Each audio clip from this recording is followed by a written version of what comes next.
Bienvenidos a Libertas. En este cuarto episodio titulado Desafíos de la Libertad tenemos un invitado muy especial.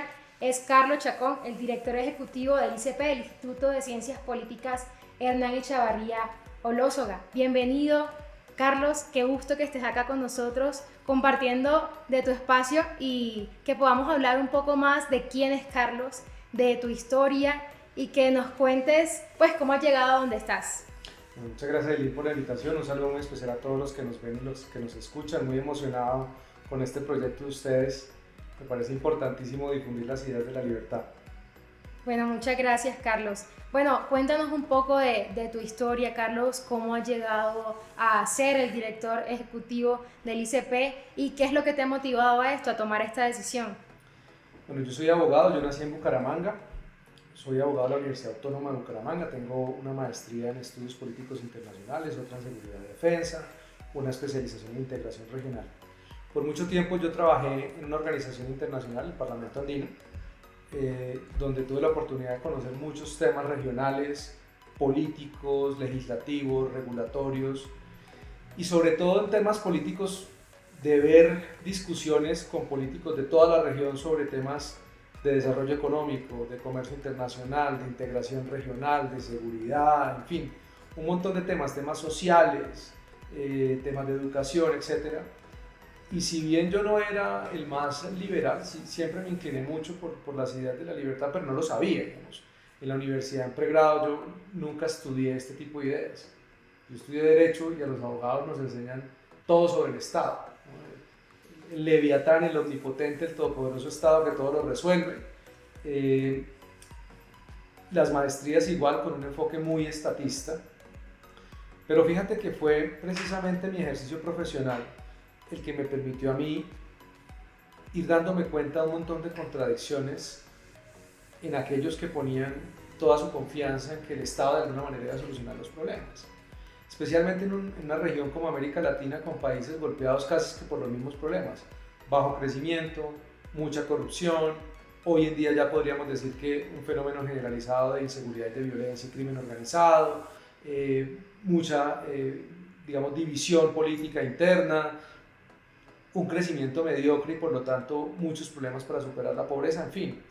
Cuando uno escuchaba, o cuando yo escuchaba al menos, porque mi función en el Parlamento, yo empecé como practicante y fui subiendo y llegué a ser el prosecretario de Asuntos Políticos, tenía a mi cargo la Secretaría Técnica de algunas comisiones, también fui secretario técnico de Eurolat, que es una asamblea europarlamentaria, parlamentaria euro-latinoamericana entre el Parlamento Europeo y parlamentarios de América Latina. Y en todos estos debates, en las propuestas, etcétera, uno empezaba a ver un montón de contradicciones y de falencias y de cosas que uno decía, bueno, llevamos hablando 15 años de este mismo tema y no se avanza.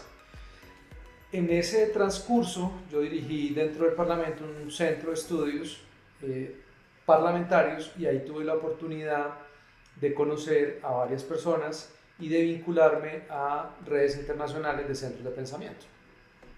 Y ahí tuve mi primer evento en Washington, en una reunión, digamos, una reunión muy pequeña en Atlas Network, y luego en Texas en una reunión que juntaba Atlas Network con la Heritage Foundation, y en ese evento estaban Johan Norberg, que es muy famoso, este sueco que es muy famoso en ese momento, tenía dos libros muy importantes, uno que era en defensa del capitalismo y otro que era un libro sobre la crisis financiera del 2008 que desmentía todo este tema de que por culpa del capitalismo se había causado la crisis y ponía en evidencia cómo había sido la regulación estatal la que había causado esa crisis.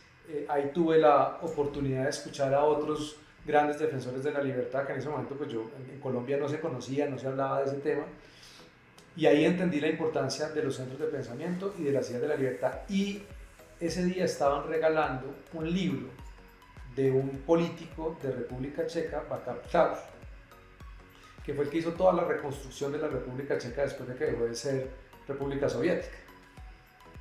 Y cuando yo empecé a leer al principio del libro, una cosa que me impactó mucho fue que él dijo que el cambio de la vida y la transformación de la vida de la gente en República Checa, de pasar a ser una economía pobre, un país digamos, capturado por la corrupción, controlado, imagínate tú, por la Unión Soviética, a ser un país en vía de desarrollo, a punto de integrarse a la Unión Europea, etc., era la libertad económica. Yo pensaba en Colombia, hacía el paralelismo, y decía, Sí. pues, si este país pudo, porque un país como Colombia no puede. Y me empecé a enganchar mucho. Ya después empecé como a vincularme mucho al conocimiento de las ideas de la libertad, a participar en eventos, a, digamos, a ser inquieto en este tema. Y ya luego, en el 2017 o 16, no recuerdo la fecha exacta, creé un centro de pensamiento que se llamaba Libertad y Paz, desde donde nosotros lo que hacíamos en Libertad y Paz era ayudar a difundir las ideas de la libertad en Colombia.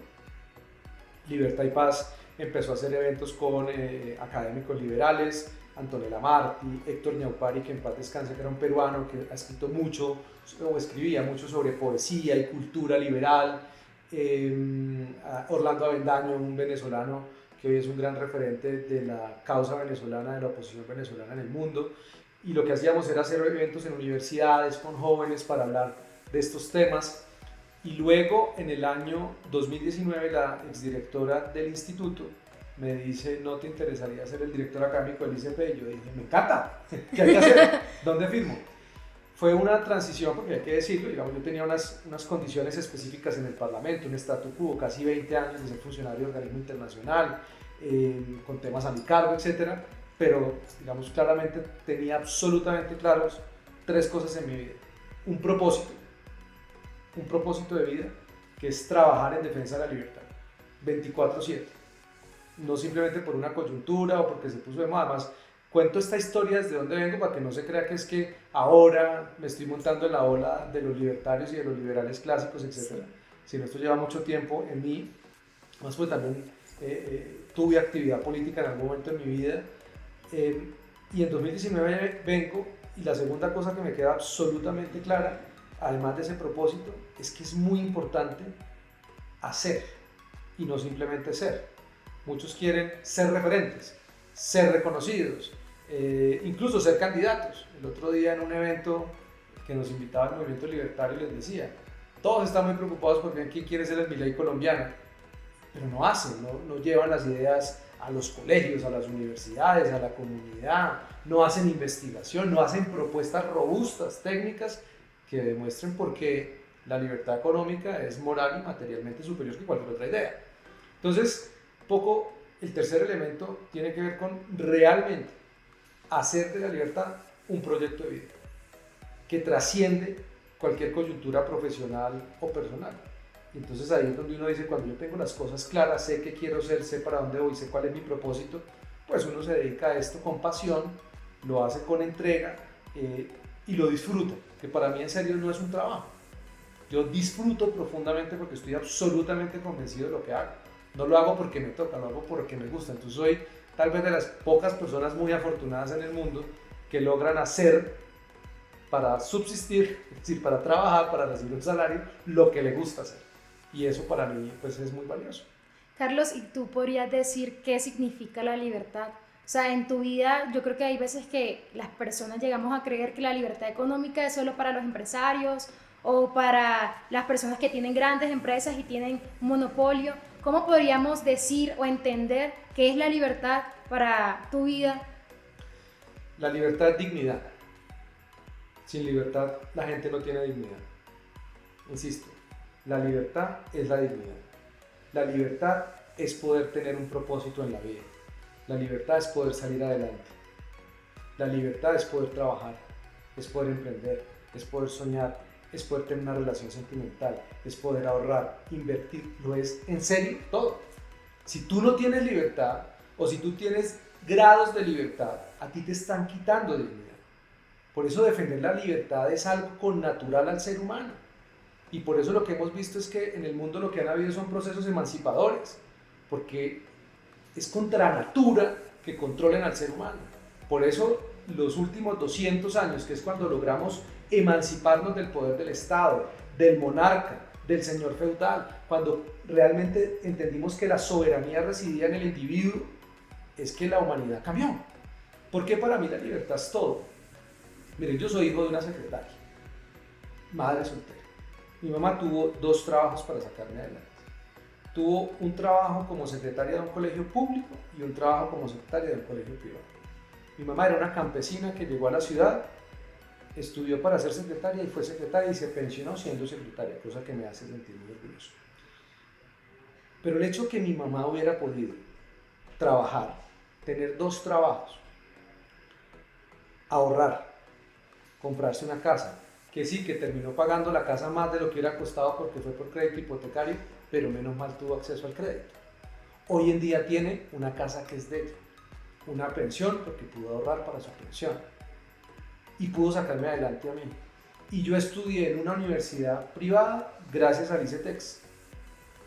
Hizo que de alguna manera, consciente o inconscientemente, entendiera que realmente si uno lo que quiere es apostarle a soluciones reales a problemas muy profundos, como es el caso de la pobreza, pues uno tiene que empezar a construir una gran apuesta como persona, comprometido con el país, comprometido con los demás, siendo empático con los problemas que viven millones de personas en Colombia, y es cómo nos ayudamos a salir de la pobreza.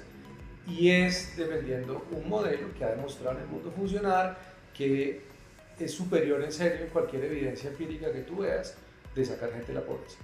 Por eso un poco mi historia de vida es también la historia de una persona que ha podido salir adelante gracias a limitados niveles de libertad económica, pero ha habido libertad económica, ha habido la posibilidad que, digamos, en esta coyuntura pues nos preocupa que se está restringiendo. Pero más allá de lo que ha habido o lo que no ha habido, es lo que pudiéramos estar perdiendo la oportunidad de hacer si en serio nos empeñáramos todos en defender ese modelo. Es decir, ¿cuántas personas hoy podrían estar saliendo de la pobreza si nosotros hace 10 o 12 años hubiéramos decidido una senda de más apertura, de una sociedad más abierta, más libre, etcétera? Mi preocupación es a futuro, ¿qué vamos a hacer? ¿Vamos a seguir con un modelo como el del actual gobierno, que lo que busca es restringir y limitar esa libertad, los derechos de propiedad privada, el comercio internacional, la creación de empresas? ¿Qué va a pasar con las generaciones, con los jóvenes que dentro de 10 años quieran ser empresarios, emprendedores, trabajadores y no van a tener oportunidades? Lo que me parece sumamente clave que tú les des soluciones concretas a las problemáticas. Entonces, ¿qué recomendaciones o qué acciones tú podrías decir que son la solución concreta para Colombia? Pues lo primero es cambiar de alguna manera esa mentalidad que existe sobre el crecimiento del país. Confrontar la narrativa dominante, si se quiere, para usar frases de otros sectores, respecto a los problemas. El primer problema en Colombia es la pobreza. Y para resolver la pobreza hay que ir por el camino de las reglas de juego que permiten superar la pobreza, que es el crecimiento económico. En América Latina está comprobado que 2/3 partes de la gente que sale de la pobreza, es gracias al crecimiento económico. Eso es muy revelador, eso te dice mucho. Pero para que haya crecimiento económico tú necesitas tener empresas. Y para tú tener empresas necesitas tener seguridad jurídica, derechos de propiedad privada, incentivos para la inversión. Para que tú puedas tener eso, tú necesitas reconocer que es el sector privado el gran dinamizador de la economía, el gran jalonador. Y eso pasa por empezar a pensarse el país en grande. Pero un tejido empresarial del más del 96% de MIPYMES, con 0,5% de grandes empresas, es un tejido empresarial muy frágil. Con unos modelos de sectores políticos que lo que buscan es que sí, emprendimiento, pero básicamente autoempleo. Emprendimientos chiquitos. Eso no soluciona problemas. Está bien para esas personas, por supuesto, y hay que defenderlos. Pero aquí lo que necesitamos son muchas empresas muy grandes, empresas gigantes, que compitan en el mundo. No con una mentalidad de me opongo a las multinacionales, me opongo a las grandes empresas, me opongo a la riqueza. Cuando eso es transversal al discurso político, pues eso se refleja en la política pública. Entonces invirtamos el proceso. Pongamos en el discurso político la importancia de tener más empresas, más comercio internacional, porque más empresas implican mejores salarios, mejores sueldos, más oportunidades. Eso pasa también por entender que hay que resolver una serie de problemas que tiene el país en materia de desarrollo, ¿cierto? Conectividad, inversión para infraestructura, desarrollar el Pacífico colombiano. Ahora que el Indo-Pacífico es tal vez geopolíticamente una de las regiones más atractivas del mundo para el comercio internacional, pues nosotros tenemos unas debilidades estructurales en el Pacífico y no en vano es una de las regiones más golpeadas por la pobreza, por la corrupción, por la violencia. Entonces pongámosle atención al desarrollo también en clave estratégica de largo plazo. Esa mentalidad de victimismo, de que fuimos colonia, de que se nos explotan, etc., esa mentalidad nos saca a los países de la pobreza. Entonces, si uno empieza a hacer un discurso que cale en distintos sectores de la sociedad, que impulse una transformación también cultural sobre lo que es crear riqueza. ¿Cómo es posible que un país como el nuestro tenga más de 56% de informalidad laboral en lo urbano y más de 86% en lo rural? ¿Tú cómo sacas a la gente de la pobreza? ¿Cómo sacas de la gente de la pobreza con regiones que tienen casi el 70% de informalidad en la tierra? No hay mercado de tierras. Y eso implica por poner estas soluciones de manifiesto.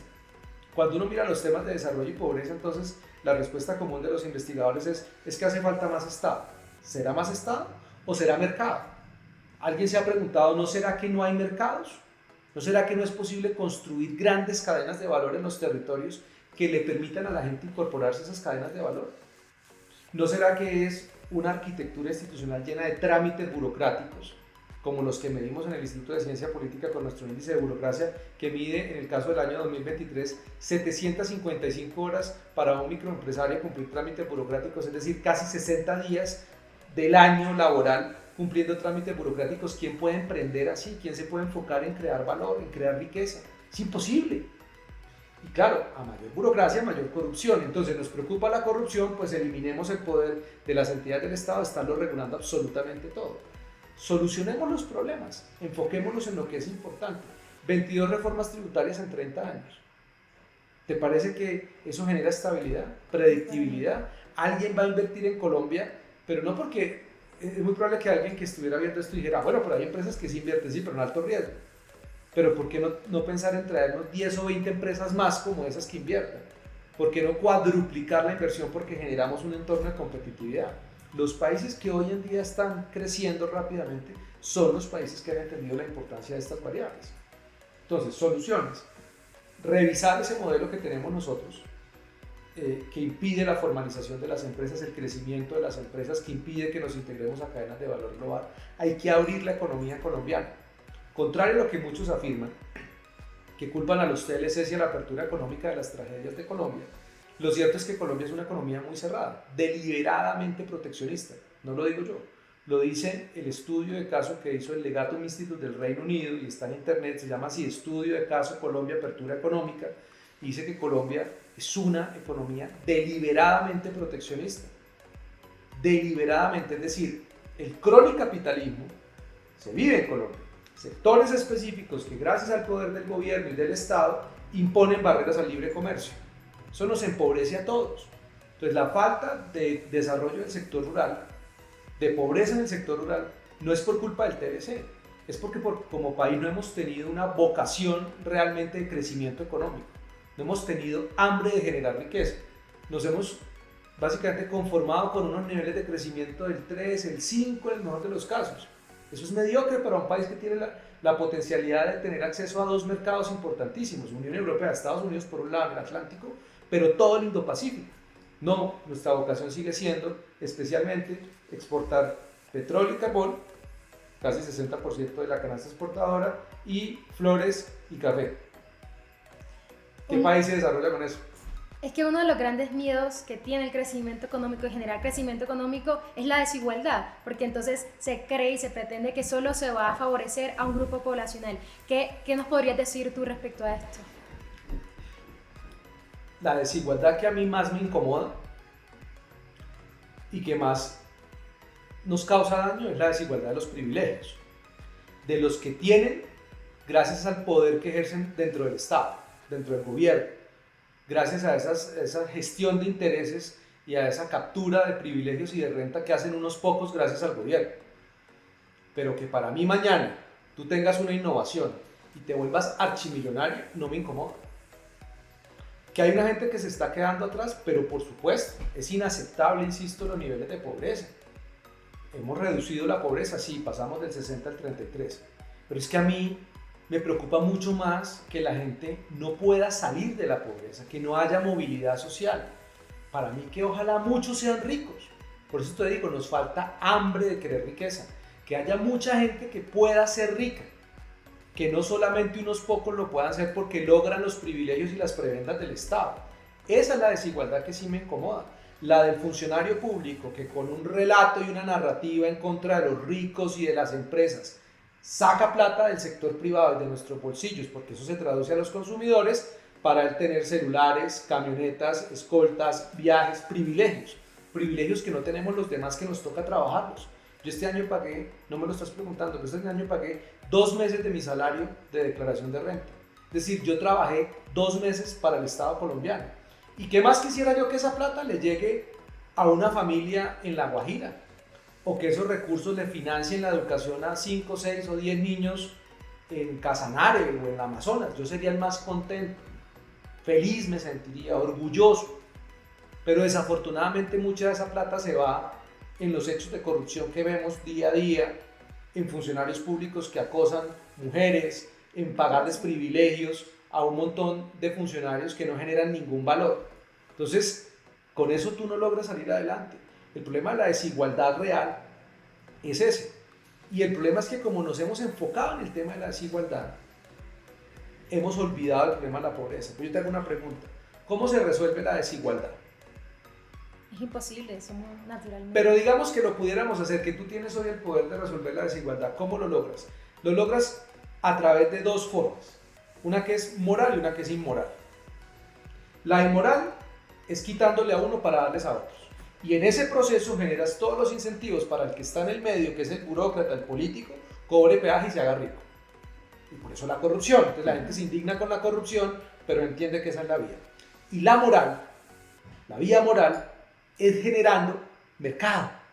Porque no importa, si yo puedo acceder al mercado, mi nivel de desigualdad puede disminuir. ¿Por qué?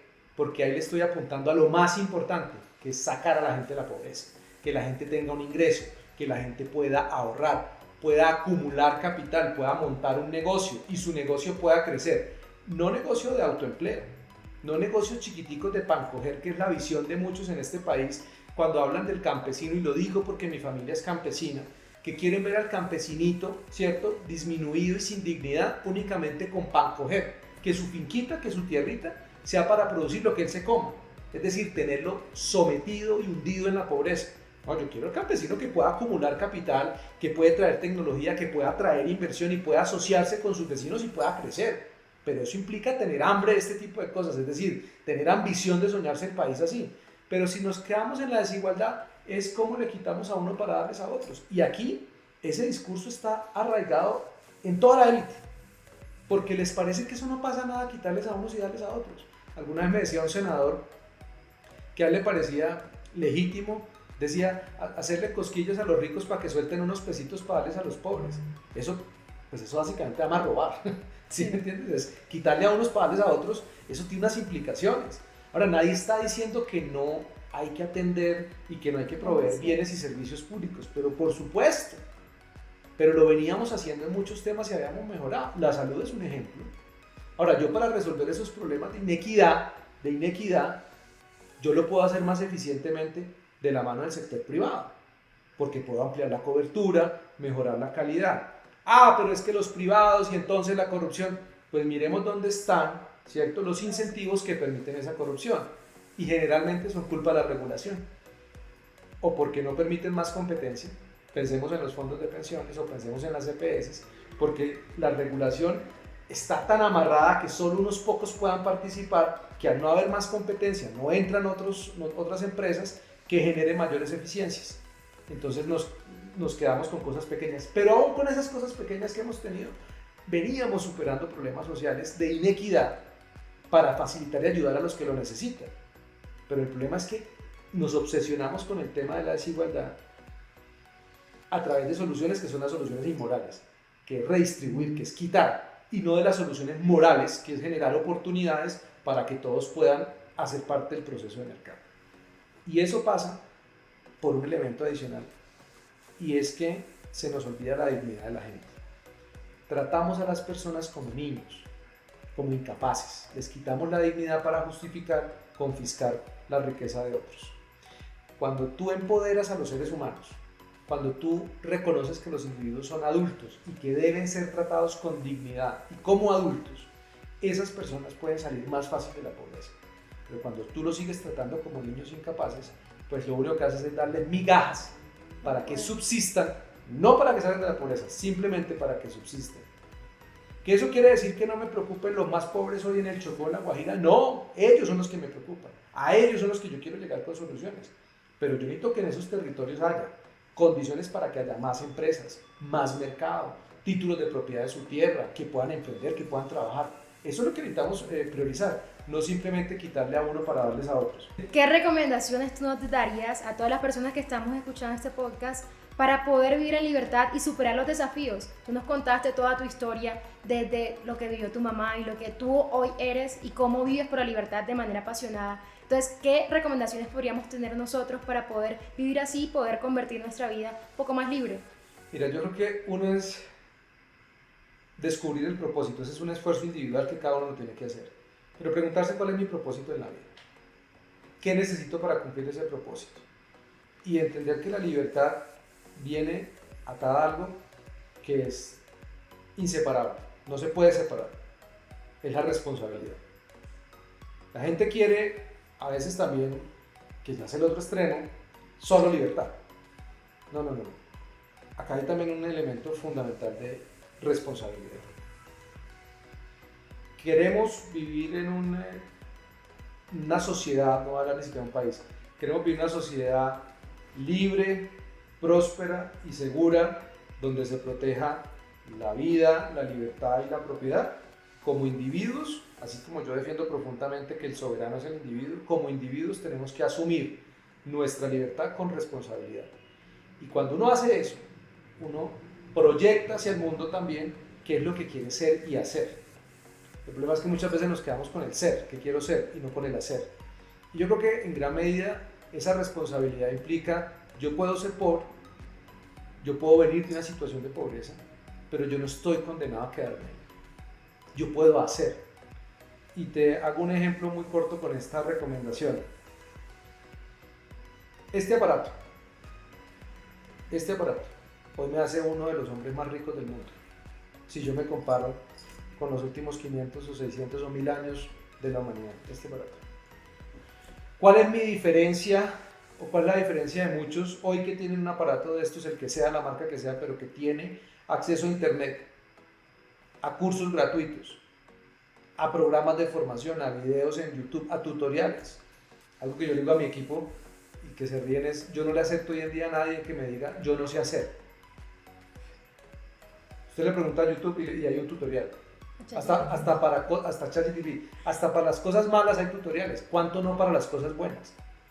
A mi hija le he enseñado a que si tiene un problema en matemáticas busque, porque seguro hay un profesor que en algún lugar del mundo en YouTube lo explica bien. Esto quiere decir, es que también si uno no es consciente de las oportunidades que ya existen en el mundo y se queda volviéndose víctima, uno va a seguir siendo víctima de quienes quieren ser victimarios.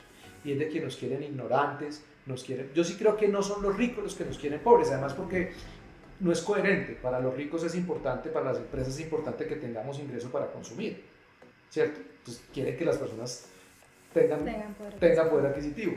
Los que nos quieren brutos, ignorantes, son los políticos, porque necesitamos de ellos al momento de votar para que nos den un subsidio, una ayuda, porque ellos nos quieren infantilizar. Mi invitación es, más allá del ejemplo del celular, es a entender que en realidad el desarrollo en muchos de nuestros casos está en nuestras manos y que también nosotros tenemos que tener un compromiso con los que no pueden. No todo el mundo tiene un celular, también hay que decirlo. Es decir, los niños en determinadas regiones de Colombia no conocen lo que es un celular ni conocen lo que es un computador y a lo mucho conocen una pizarra. Pero yo creo que esa ayuda a ellos se las podemos dar sin necesidad de un intermediario político. Y yo creo que el sector privado en eso ha hecho un gran esfuerzo. Muchas empresas en Colombia han dispuesto los recursos para ayudar a esa gente a salir de la pobreza y eso no se les ha reconocido. Yo creo que sí hay formas de ayudar a los que más lo necesitan. Entonces, mi compromiso es con mi libertad, mi responsabilidad con mi libertad y con mis acciones y mis decisiones. Nadie tiene que pagar el costo de mis decisiones, pero también mi responsabilidad como miembro de una sociedad de ayudar a los que no pueden.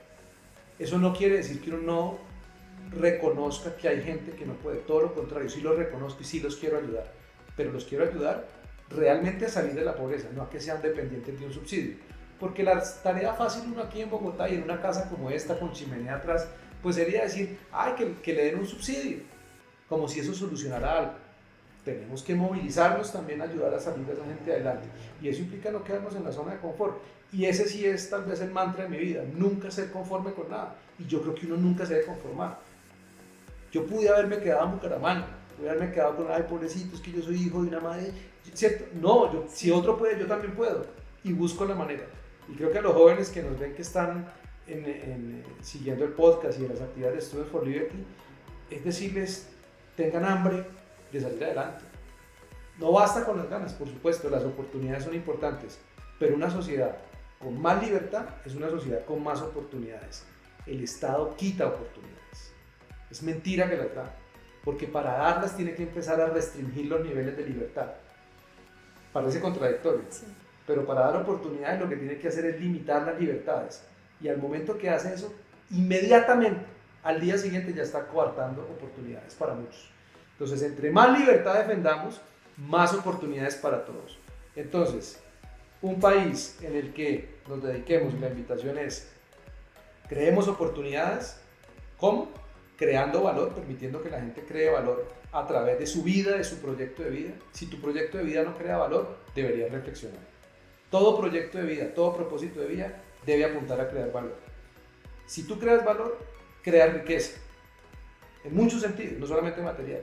Y si tú creas valor y creas riqueza, creas oportunidades. Y si creas oportunidades, ayudas a sacar a la gente de la pobreza, ayudas a que la gente se levante, ayudas a tener una visión de país de manera ambiciosa. De lo contrario, seguiremos con un crecimiento pequeñito, con los mismos problemas de corrupción, de clientelismo, de pobreza, de ignorancia. Creo que es la hora de pensar en el país y decirle a la gente, sumémonos a una causa de pensar en grande el país porque es posible.